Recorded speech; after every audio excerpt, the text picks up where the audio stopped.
Once the inspection is complete, the next step is addressing any mold or organic growth on the substructure.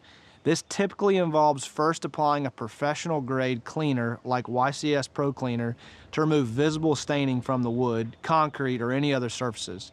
It's important to note that proper application of a high quality cleaner should not require manual scrubbing. When applying the treatment, there are a few key nuances to follow for a safe and effective process. We want to ensure that our applicators or technicians are wearing proper PPE. Anyone that's going to be in the crawl space or applying chemical needs to be wearing a full Tyvek suit, wrists and hands covered, face covering, and ideally have your head covered as well. Best practice for applying any chemical in a crawl space to the substructure is going to be to start in the back and kind of work your way out.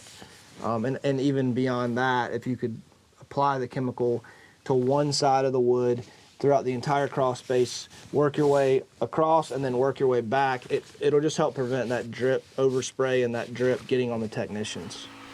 The cleaner should be applied at a rate where it should foam and then it should drip once it's foamed or once the cleaning action has started, but it shouldn't be dripping and running off of the wood. If that's happening, you're using too much cleaner. If a fungicide or a vacuum treatment is required, it should be applied after the cleaning process once the surfaces have had time to dry.